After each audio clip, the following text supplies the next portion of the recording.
A Alessia apresenta o Ceará de Valores, que chegou para apoiar a juventude e fortalecer nossa identidade cultural. Um programa da Assembleia Legislativa do Estado do Ceará que une cidadania, educação, cultura e inovação. São 3 trilhas formativas: liderança, inteligência emocional e habilidades para o futuro. Cidadania, identidade e participação social. Empreendedorismo, inovação e novas economias no Ceará. Em cada cidade polo, encontros presenciais e plataforma digital conectam 16 mil jovens em todo o estado. Com tecnologia, criatividade e colaboração, os jovens criam projetos de impacto para o futuro do Ceará. Projetos inovadores serão reconhecidos e premiados, dando visibilidade e oportunidades reais. Ceará de Valores é caminho, tradição e futuro.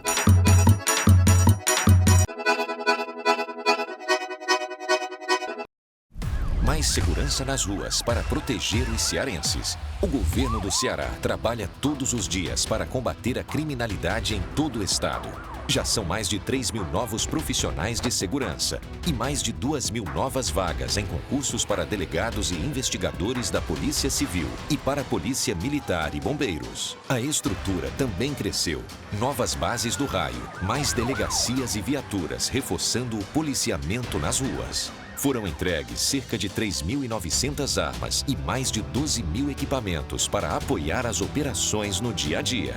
E com o programa Meu Celular, cerca de 9 mil celulares já foram recuperados. É um trabalho estratégico com inteligência, tecnologia e novas operações. O governo do Ceará não para e segue firme trabalhando para combater a criminalidade e proteger os cearenses.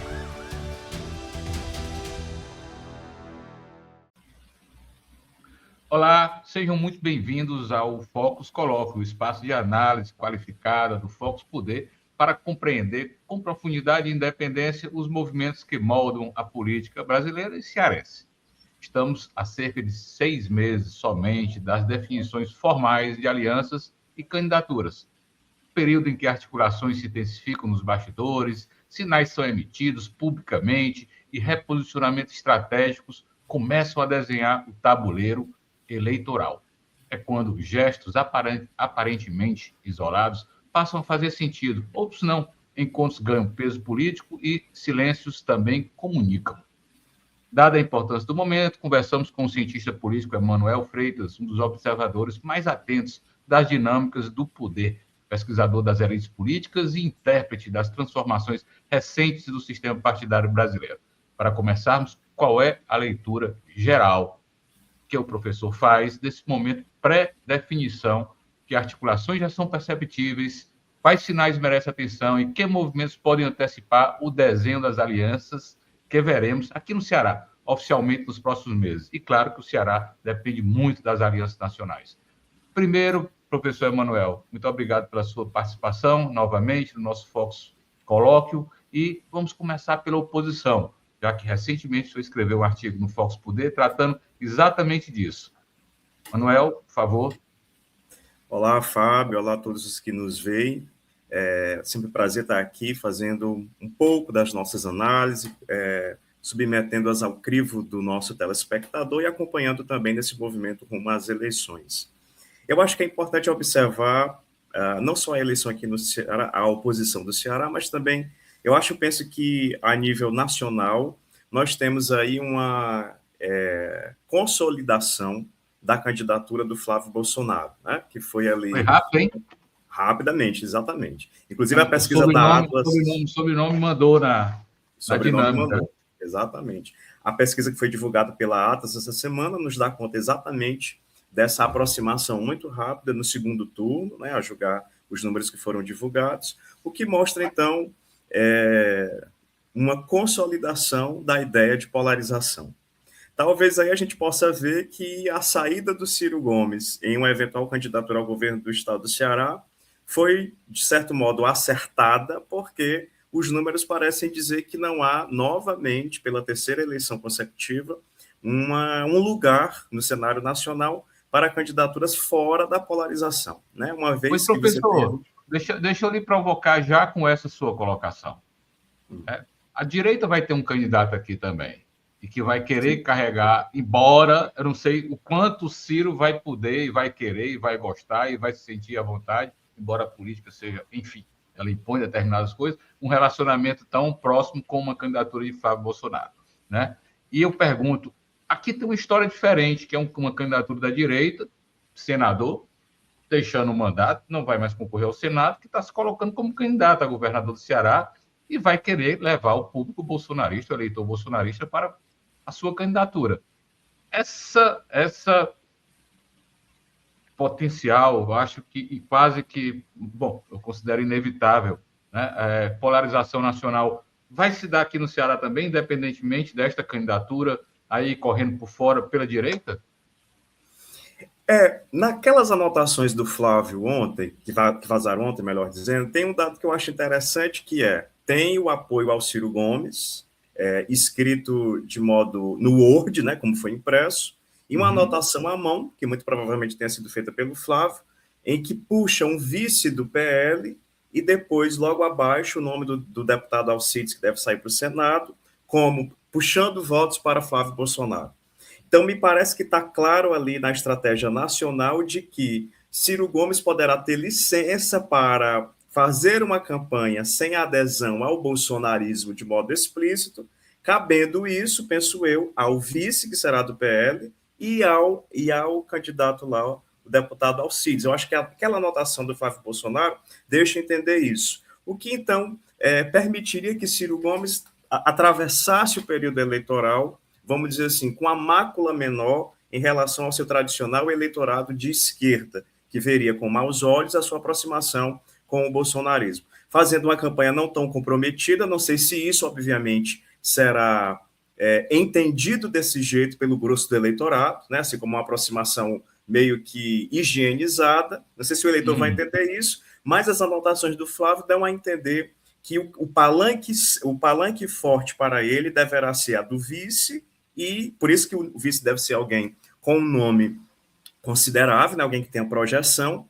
A doutora Silvana falou ontem em entrevista a alguns órgãos de imprensa aqui do Ceará que o Eduardo Girão seria um bom vice, não sei se ele aceitaria isso, mas penso que o vice tem que ser alguém com muita visibilidade, e aí a candidatura do deputado Alcides para o Senado cumpriria também essa função, já que a gente não pode esquecer que a candidatura ao Senado é uma candidatura majoritária, né?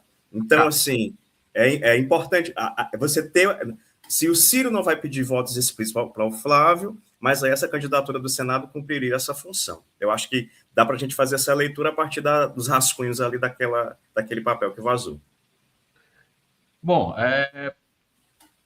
tem o efeito aí também, muito abordado pelos seus artigos, da ex-primeira-dama, né, que tem feito colocações aqui muito fortes, continua o embate dela com os filhos do Bolsonaro, essa coisa não está clareada. Evidentemente, eu comecei a nossa conversa dizendo que falta 6 meses, né?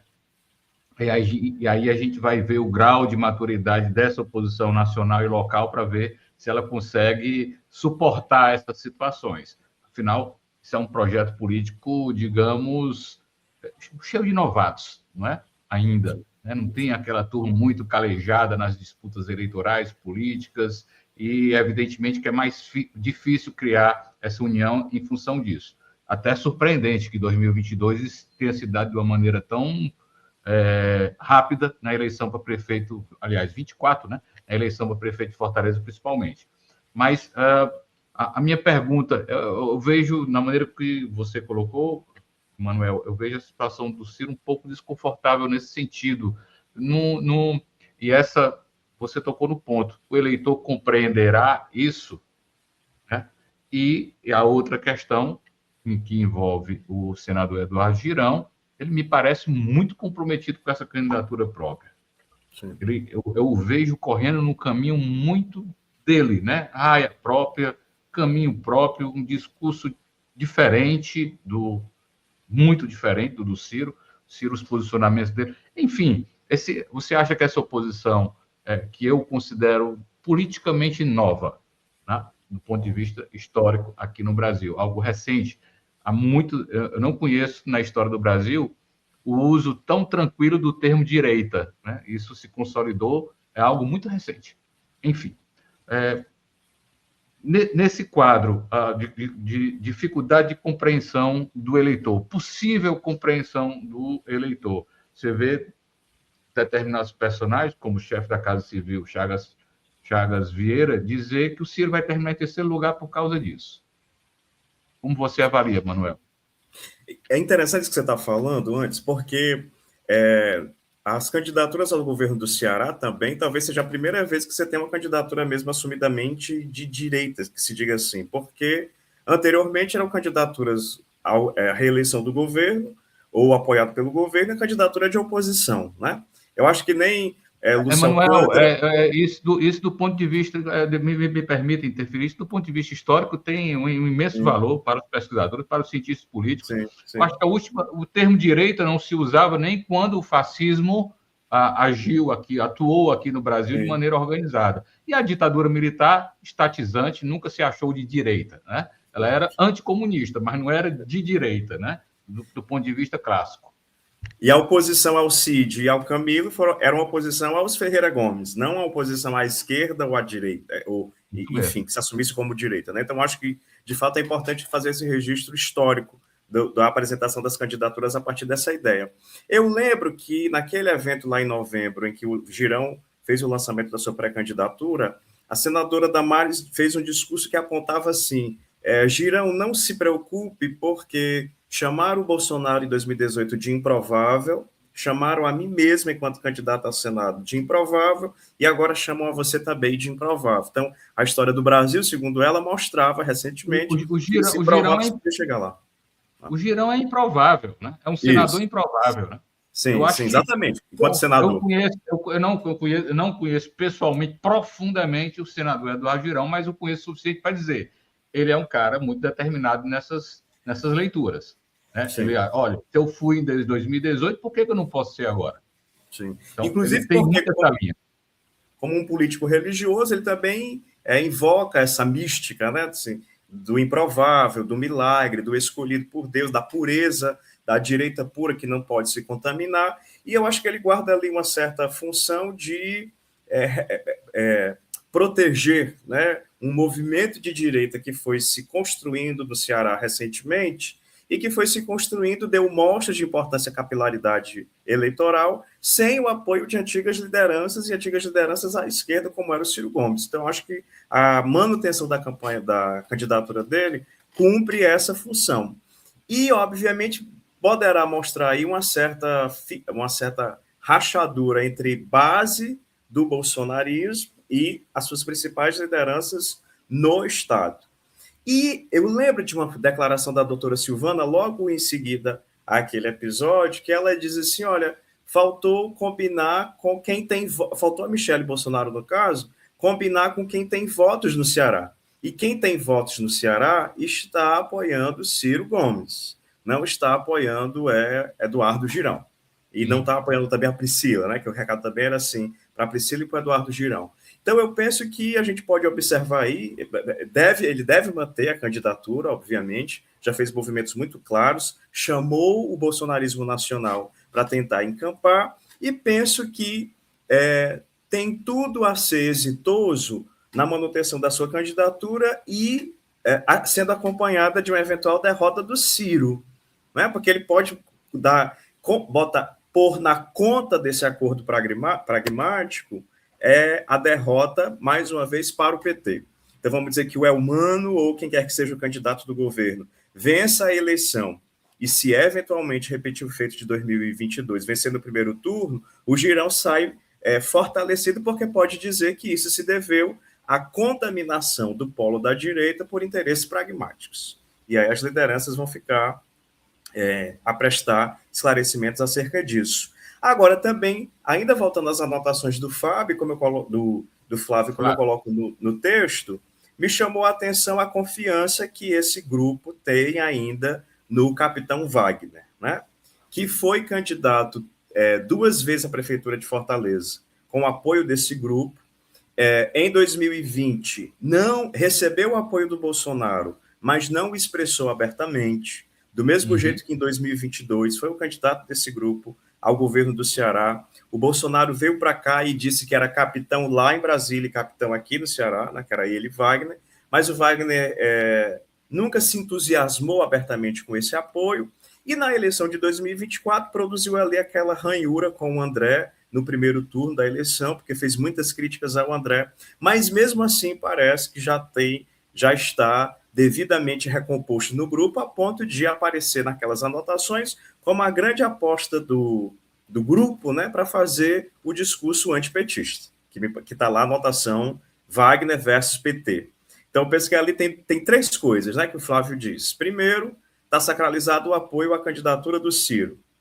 Depois, o Flávio precisa de um palanque PL puro, o que se dará na vice e na candidatura do Alcides. E depois, o elemento do antipetismo, que não pode ser abandonado, que aí cumpre uma função tanto lá, com relação à oposição ao Lula, como aqui com relação ao Elmano. Então, acho que como foi uma reunião da cúpula do PL, né, de fato uma série de anotações muito interessantes, estratégicas e táticas também, para a gente compreender as movimentações, e penso que o cenário deve ser exatamente isso. O Eduardo Girão deve ter ficado muito triste, né, porque sentiu ali que, de fato, o núcleo pesado... E veja, o Flávio tem feito movimentações que ele tem dito, para serem legitimadas, foram ditadas pelo seu pai. Como o Bolsonaro está preso, ele não pode desdizer. Então, tudo que o Flávio tem feito é feito, é encenado, e é mais do que isso, é crido como mandado pelo próprio pai, né? Então, nos parece que Bolsonaro não tem nenhuma resistência mais a Ciro Gomes e prefere ao senador Girão como candidato aqui no Ceará. O pragmatismo acaba perdurando, né? A situação de Bolsonaro, nesse ponto aí, a grande expectativa dele, a esperança dele, é conseguir eleger um presidente da República que o tire da prisão, não é? Sim. O perdão presidencial. Sim. E, ao mesmo tempo, a gente não está vendo movimentações consistentes em torno do governo, né?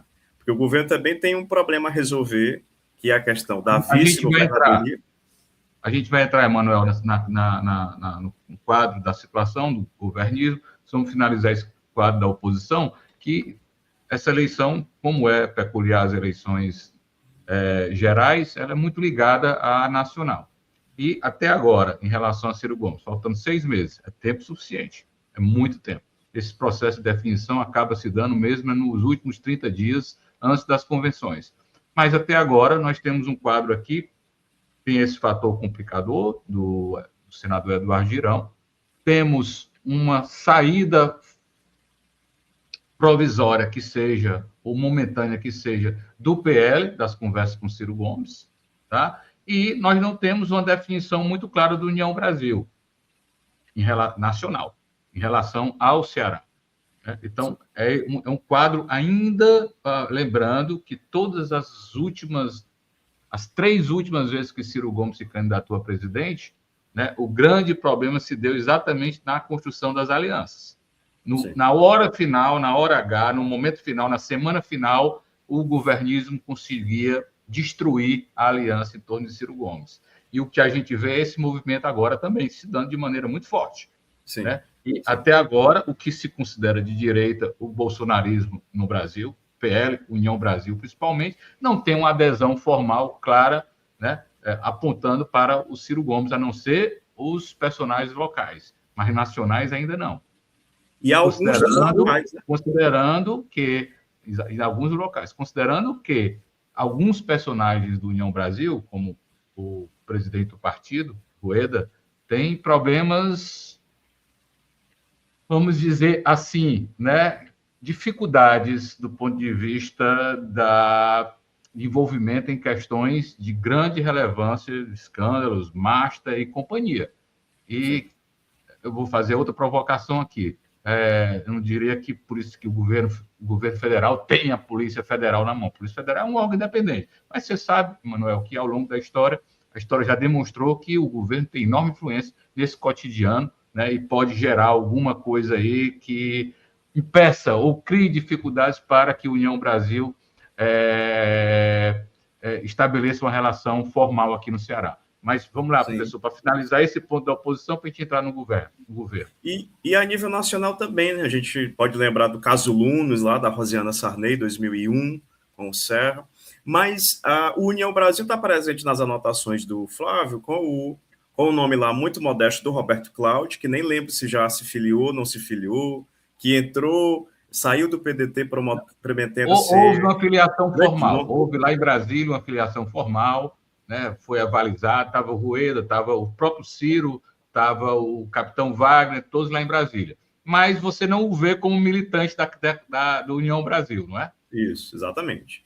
E aí tem a aposta do outro nome, que é do capitão Wagner, mas nós temos também no Ceará o grande poderio do Roberto Pessoa, da Fernanda, enfim, do seu grupo político, que é um grupo que tem bastante voto, né? Que está exercendo mandato, ao contrário de Roberto Cláudio e, por exemplo, do próprio capitão Wagner, que tem um mandato apenas da Daiane como deputada federal, sem muita expressão política, né? Então, dentro do jogo político no interior do partido, você tem, assim, talvez uma inclinação maior para o governismo por conta desses sujeitos que têm voto dentro do partido, né? Que tem máquinas importantes, como é, por exemplo, a máquina da prefeitura de Maracanaú, um importante polo industrial do Ceará. Então, eu acho que ainda tem muita coisa, muita água para correr aí no interior dessa rede de apoios que o Ciro Gomes deve receber. Pois vamos lá. E dentro desta polarização, que está caminhando para isso, efetivamente, o governismo, né? Com uma imensa dificuldade hoje, a meu ver. Né? Embora governo humano é um governo bem aprovado, bem avaliado, não tem uma aprovação complicada, é o que as pesquisas dizem hoje. Em ano eleitoral, a aprovação do governo e do governador costuma aumentar, né? Pelo uso da campanha eleitoral como uma alavanca para tratar dos feitos governamentais. Tem muita coisa acontecendo no Ceará, muita coisa na economia do Ceará, grandes projetos. O Ceará está fabricando carro hoje, né? Embora seja uma montadora, efetivamente, não uma fábrica de automóvel, mas uma montadora, mas é algo que chama muita atenção. Projetos de grande porte, como esse mega data center chinês, 200 bilhões de dólares, talvez seja o maior projeto privado da história do Brasil, bilhões de reais. Não consigo visualizar outro com essa mesma dimensão. Mas, ao mesmo tempo, Emanuel, eu estive conversando com um personagem importante nesse processo eleitoral do Ceará, e ele dizia: precisamos muito do Cid na chapa, porque nós não teremos Camilo, os dois nomes mais populares do Ceará, de referências políticas, continuam sendo Camilo e Cid Gomes, e nós não podemos fazer uma chapa frágil. E o papel do Cid se torna fundamental nisso. Eis a questão. E hoje uma declaração do Cid que não tem proximidade cotidiana com o ministro Camilo Santana. Para você ver como é o drama da política, né? Como as variáveis atuam. Quem lançou Camilo Santana para a política foi o governador Cid Gomes, praticamente. E hoje está numa situação assim, a meu ver, é algo delicado. E já houve uma ameaça de ruptura pessoal do Cid Gomes há pouco mais de um ano. Bom, esse quadro, sem Cid e com Cid, você acha que hoje é a grande questão que cerca o governo, ou o governismo, a chapa de reeleição do governador Elmano, Emanuel? Com toda certeza. Sempre que tem oportunidade, a gente vê, por exemplo, Chagas Vieira ou outros membros do governo publicizarem fotos de encontros em que o senador Cid está presente para mostrar que ele está com o governo. Né? E, como você mesmo citou, a imprensa cotidianamente também aqui do Ceará tem feito matérias, né, dando conta, e análise mesmo dos colunistas, dando conta da necessidade dessa aproximação do Cid com o medo que o Cid não se envolva como não se envolveu em 2022 e acompanhado, então, da esperança, né, de vitória que o Cid esteja presente. Daí que parece que o governismo já está consciente de que não haverá essa transferência de votos do Cid para o Júnior Mano, caso ele seja, de fato, o candidato ao Senado do Cid, né, e do seu grupo. Então, como você bem lembrou, acho que a grande dificuldade do Elmano é que ele não se constituiu como uma liderança independente dessas outras duas. Né? Você não olha para a Assembleia, por exemplo, e não consegue mapear deputados que são humanistas, vamos dizer assim, como há deputados camilistas e há deputados cidistas. Você não consegue ver isso em relação ao Eumano. Ele ainda não se constituiu como uma liderança. E isso talvez seja um processo natural, porque se a gente pensar mesmo no Camilo, essa construção de liderança se deu no segundo mandato, né? E especialmente por conta da pandemia. O Cid Gomes não. O Cid Gomes já deve, porque sucedeu a um governador apagado do ponto de vista da popularidade e do carisma, que era o doutor Lúcio Alcântara, né? E o Cid não, como já era um governador personalista, que foi sucedido por um governador também apagado, como era o Lúcio Alcântara, que é o Camilo. A pandemia que vai projetar, dar notoriedade, fazer o governador com maior popularidade digital durante a pandemia, e o Eumano repete esse perfil do primeiro Camilo. Então, vai para a eleição com dificuldade de se apresentar como uma liderança, de defender o seu legado e não o legado do Camilo Santana, porque eu acho que também isso pesará muito para a oposição se o Ciro vai fazer um discurso, ao fim e ao cabo, anti-Camilo ou anti-Eumano, ou anti-PT, né? Porque eu acho que aí tem uma produção discursiva pessoalizada ou não. Né? Até o momento ele tem feito muitas críticas ao PT e ao Camilo. Né? Do mesmo jeito que na Assembleia você vê os deputados da oposição falarem de um antipetismo, não ainda de um anti-Eumano, né? Porque também a sua liderança não é assim considerável. Então, eu penso que ainda tem alguns problemas a serem resolvidos para o Ciro, de apoio partidário, de apoio de liderança, mas também do lado do governo, porque, se você vê, voltando aí para as anotações do Flávio, tem ali uma lista fechada de nomes para o Senado, por exemplo. São apenas 4, né? Alcides, Priscila, Roberto Cláudio e Capitão Wagner. Mas se a gente olha para o governo, a gente não consegue nem contar nos dedos. Ah?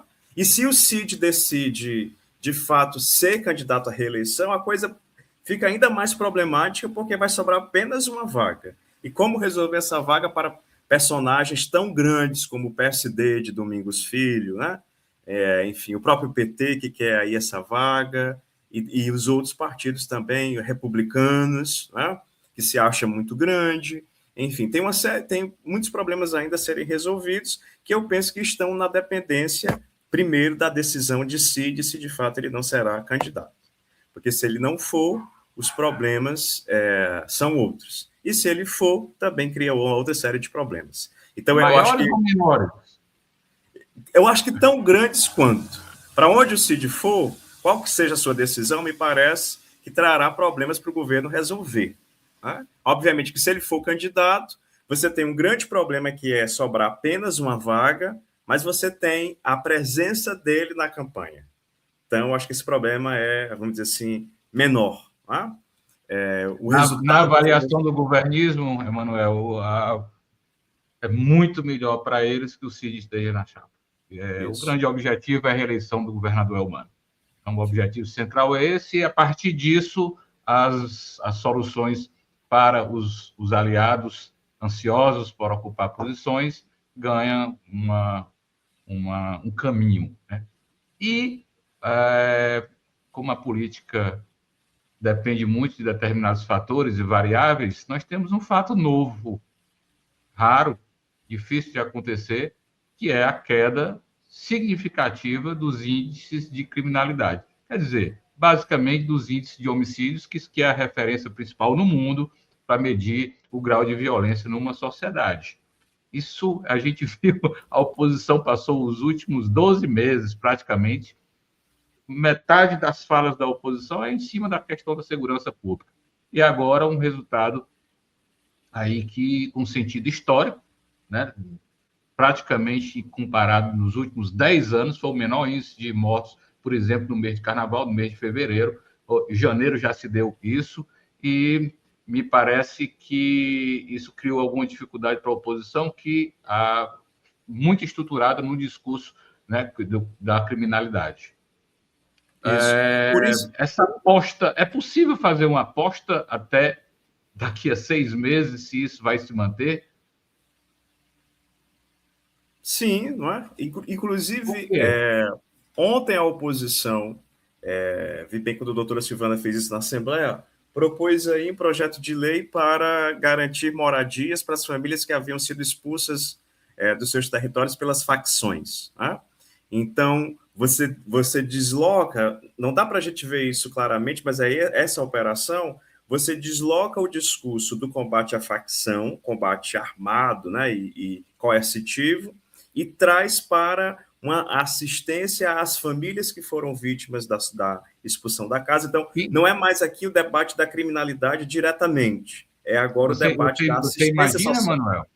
Você imagina como isso é bom para o governo conseguir fazer isso? Sim, porque... Então, o que ela propõe, quem na prática vai fazer é o governo, não é? Isso, exatamente, porque ao fim e ao cabo é mexer no orçamento, trazer uma despesa que não estava produzida. Mas, ao mesmo tempo, é a seara da assistência social, na qual o petismo e a esquerda costumam nadar, pelo menos discursivamente, de braçada.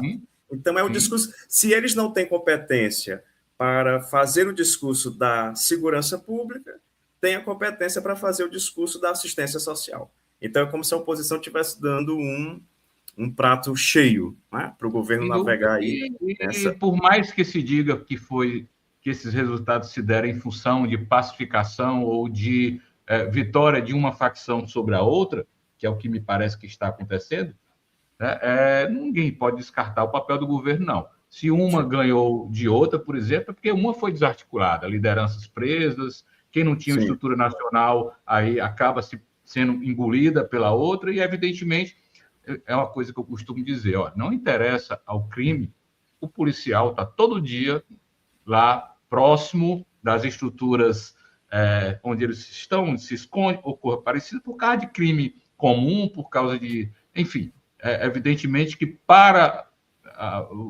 a facção é uma empresa criminosa. Ela vive do negócio dela, que é determinados crimes, principalmente o tráfico de drogas. Então, não interessa esse tipo de criminalidade cotidiana nas ruas que atrai a polícia. Vide o que aconteceu com as torcidas organizadas, né? Aquilo é caótico para o negócio deles. Então, tomar essa atitude. Mas, evidentemente, que o governo tem papel também. As prisões estão cheias de faccionados por causa da ação policial. Então, essa coisa se deu. O governo tem discurso para fazer também contra isso. E, ao fim e ao cabo, a sensação de segurança ampliando-se no interior da população, que sofria com a sensação de insegurança, isso acaba por ajudar no governo, porque vai aumentar a sua avaliação positiva com relação a esse quesito, né? Que, lembrando, as pesquisas da Atlas, que a gente analisou tantas vezes no Focus Colloque durante as eleições de 24, mostrava grande preocupação do cearense, do fortalezense, melhor dizendo, era com a violência. E se os índices, então, em relação à violência e segurança melhoram, então isso vai deixando de ser preocupação do cearense. E passa, então, a debitar na conta do governante a melhora nesse quesito, como a melhora em outros, como a economia, educação, etc. Então, o Ciro Gomes precisará ter, para se mostrar competitivo durante a campanha, um discurso que seja o mais plural possível, né? Não apostando apenas numa seara, como, por exemplo, a seara da segurança pública, da violência, ou do antipetismo, mas ele precisará ter assim, um amplo leque de assuntos e temas a tratar de modo crítico e propositivo para ser um eventual candidato competitivo durante toda a campanha. E considerando que Ciro Gomes sempre foi um defensor ardoroso da federalização do combate às facções, né, que, evidentemente, são instituições nacionais e tem todo sentido essa fala. Bom, Emanuel, para a gente finalizar, uma análise sua, né, a política como ela oferece surpresas, cascas de banana colocadas o tempo todo, e às vezes os próprios políticos jogam a casca de banana para escorregar. Vide o Carnaval do Rio de Janeiro, que fez uma homenagem ao presidente Lula, ele compareceu, a agremiação foi para a segunda divisão, com o samba enredo, com o seu samba, com o seu desfile, e o desfile apresentou coisas que incomodaram profundamente os conservadores que, por exemplo, não topam votar na direita ou na estrutura Bolsonaro e votam na esquerda. é curioso, né? Essa falta de cuidado e como a política, veteranos caem numa armadilha dessa. Você viu o desfile, Emanuel? Não, mas Professor que fez uma brilhante avaliação sobre um ponto fundamental dessa trajetória do senador Eduardo Girão, que é a religiosidade e como isso tem um peso no processo de decisão do Eduardo Girão. Isso tem a ver também com religião, com a estrutura familiar. E eu, professor, sou um estudioso dessa área. Daí a minha pergunta sobre a sua avaliação sobre esse ponto que eu considero tão importante nesse momento. Sim, porque a ala da escola de samba apresentava ali uma crítica tanto a religiosos, sobretudo evangélicos, defensores da família tradicional, e também do agronegócio, ou seja, setores em que a aprovação do presidente Lula não é considerável, pelo contrário, tem uma alta taxa de reprovação, e que precisa, portanto, conquistar esses setores, né? Então, por mais que o governo tenha ensaiado aí dizer que não teve envolvimento direto com a escolha das alas, do próprio desfile, etc., mas o presidente Lula esteve no desfile, né? A própria primeira-dama frequentou alguns ensaios, e o desfile acontece num ano de eleição, né? Talvez, se a escola tivesse sido vencedora do carnaval, a repercussão intragoverno fosse outra, né? Até mesmo aproveitando-se da consagração da escola para ensaiar uma possível consagração do presidente. De fato, eu acho que faltou um certo tino para o governo de concordar sua concordância em ver o presidente retratado como homenageado num ano eleitoral, e mais ainda sabendo que a oposição hoje é uma oposição bastante aguerrida, com muita presença nas redes digitais, né, que sabe criar narrativas e amarrá-las bem nas mentalidades, nas representações da opinião pública, e foi um prato cheio, então, para mais um desgaste com setores dos quais o governo precisa se aproximar, né? E vai aí criando fatos e não apenas narrativas para mostrar que para alimentar a ideia de que há de fato uma aversão da esquerda, do petismo e do presidente em relação aos setores conservadores. Mas eu pensei que você ia comentar outra coisa, que é aí o que anda sendo ventilado na imprensa cearense, a possível desfiliação da ex-prefeita de Fortaleza, deputada federal Luiziane Lins, do PT, para ir para outros partidos. Nada que a gente não possa tratar, Emanuel. O que é que houve? O que é que a Luiziane, desde, vamos lá, talvez a filiação dela, ela foi eleita pela primeira vez para vereadora, em que ano? 96, eu acho? 96. Então, a filiação dela ao PT vem alguns anos antes disso, talvez 2 ou 3 anos antes disso.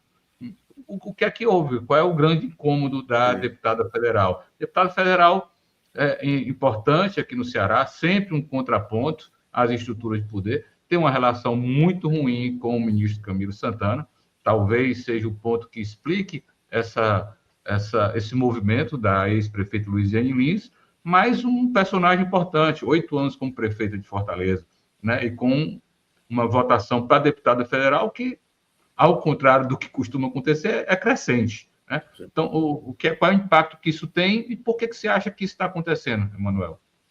Exatamente por isso que você falou, essas movimentações anti-estruturas de poder no interior do partido. Depois da eleição de 24, ela deu uma série de entrevistas mostrando seu descontentamento, inclusive pela não entrada do seu grupo político na gestão do Evandro, né, nas pastas que ela julgava, como, por exemplo, a pasta da juventude, as gestões do Cuca que ela julgava ter contribuições do seu grupo a serem dadas, e me parece aí também, o nome dela começou a ser ventilado para disputa para o Senado, mas acho que ela acaba por perceber que não há muito espaço para ela, né, o seu tempo passou, talvez ela foi substituída por outras lideranças, e por outros nomes, viu o seu partido ser inflado com nomes que nada tinham que ver com a trajetória do partido. Ela é, sobretudo, uma pessoa de partido, né? que tem a marca do partido, que tem a alma do partido, assim como outros. E, de repente, ver essa agremiação pela qual, onde ela passou parte considerável da sua vida, ser comandada e controlada por lideranças que têm outros objetivos mais pragmáticos, eu acho que isso acaba por cansá-la em termos políticos, né?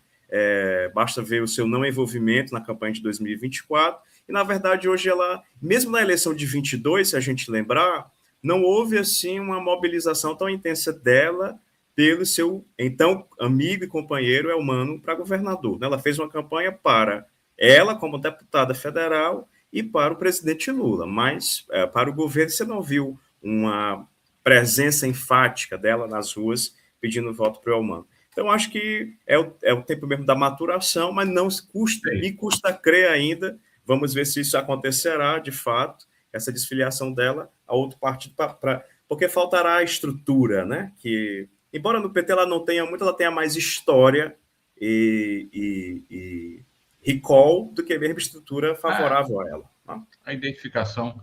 Pois, Emanuel, finalizamos aqui a nossa conversa. Vamos, como eu lhe disse, na última vez que conversamos no Focus Coloca, o ano eleitoral impõe que a gente faça as nossas conversas com mais frequência, tá? Isso é uma coisa que nós vamos conversar a respeito, para que nós possamos, pelo menos nessa fase aqui, 2 vezes por mês, estar conversando sobre esses desenvolvimentos, desenrolar dos acontecimentos, tá bem? Perfeitamente. Pois, professor Emanuel, muito obrigado pela participação no Focus Coloca. Até a próxima. Até a próxima. A Alesse apresenta o Ceará de Valores, que chegou para apoiar a juventude e fortalecer nossa identidade cultural. Um programa da Assembleia Legislativa do Estado do Ceará que une cidadania, educação, cultura e inovação. São 3 trilhas formativas: liderança, inteligência emocional e habilidades para o futuro, cidadania, identidade e participação social, empreendedorismo, inovação e novas economias no Ceará. Em cada cidade polo, encontros presenciais e plataforma digital conectam 16 mil jovens em todo o estado. Com tecnologia, criatividade e colaboração, os jovens criam projetos de impacto para o futuro do Ceará. Projetos inovadores serão reconhecidos e premiados, dando visibilidade e oportunidades reais. Ceará de Valores é caminho, tradição e futuro.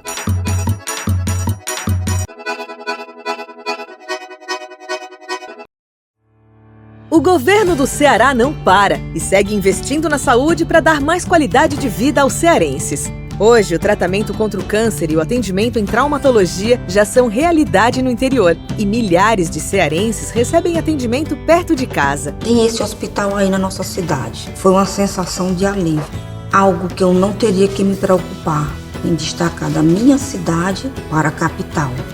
Na capital, o novo Hospital Universitário do Ceará, um dos maiores do Brasil, ampliou os atendimentos e fortaleceu a rede pública. O hospital é muito bom, é ótimo, entendeu? Eu me sinto bem aqui. E com um plantão de cirurgias, o governo do Ceará está agilizando as filas. Tudo isso com o reforço de milhares de novos profissionais da saúde em todo o estado. O governo do Ceará segue firme no compromisso de cuidar dos cearenses, reduzindo o tempo de espera de consultas, exames, tratamentos e cirurgias. O governo do Ceará não para, a saúde avança.